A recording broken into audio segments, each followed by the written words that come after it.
Balik lagi dengan channel yang akan membahas masalah-masalah di Indonesia dengan perspektif hukum.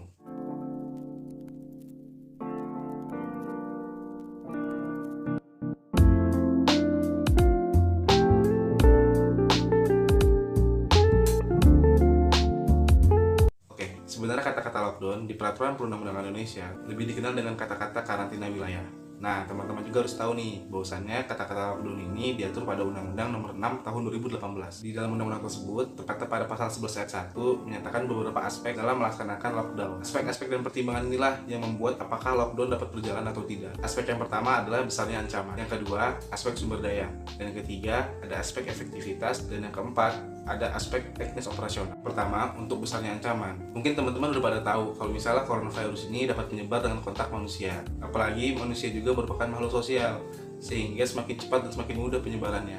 Sehingga untuk besarnya ancaman dapat kita bilang sebenarnya sudah memenuhi untuk dilakukan lockdown. Nah, yang kedua ada aspek sumber daya. Nah, aspek sumber daya ini dibagi menjadi dua bagian, mulai dari bagian yang umum maupun bagian yang khusus. Dan juga harus tahu untuk bagian yang umum itu mulai dari pangan, air, bako, dan lain-lain. Untuk yang kedua, bagian secara khusus, yaitu kelengkapan sumber daya dalam penanganan coronavirus ini, mulai dari tenaga medis, kesiapan APD, masker, dan lain-lain. Terus yang ketiga, ada aspek efektivitas.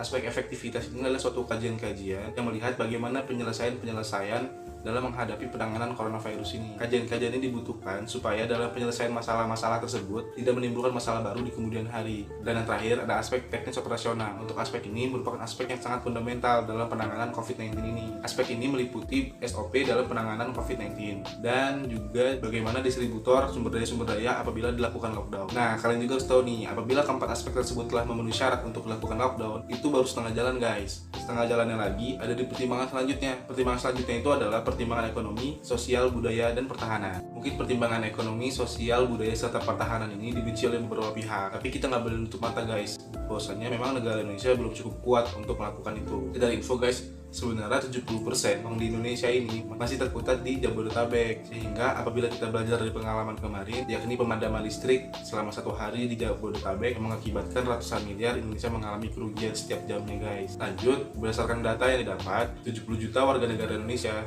masih bekerja di sektor informal, sehingga sangat riskan apabila dilakukan lockdown atau karantina wilayah ini. Mungkin Prancis bisa, apakah Indonesia bisa?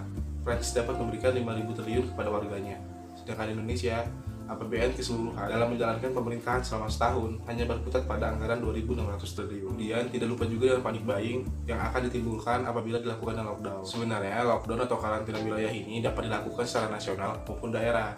Sebenarnya ada beberapa daerah yang telah menginisiasi. Kesalahannya, beberapa daerah tersebut tidak berkoordinasi dengan pusat, sehingga menimbulkan tumpang tindih yang sangat tidak jelas. Lanjut, walaupun Indonesia nggak melaksanakan lockdown, tapi kita harus tahu, teman-teman, apa sih yang masyarakat dapat apabila Indonesia suatu waktu akan melaksanakan lockdown. Kebutuhan yang masyarakat dapat itu tercantum pada pasal 8 Undang-Undang Nomor 6 Tahun 2018 tentang kekarantinaan kesehatan, yang menyatakan bahwasannya setiap orang akan berhak mendapatkan pelayanan kesehatan, kebutuhan pangan, maupun kehidupan sehari-hari lainnya selama kekarantinaan wilayah atau kekarantinaan kesehatan ini dilaksanakan. Terima kasih sudah menonton. Jangan lupa cuci tangan, teman-teman. Ikuti aturan pemerintah, karena pemerintah lah yang mengatur, medis yang melakukan penyembuhan, dan kita sebagai masyarakat yang baik wajib nurut terhadap pemerintah.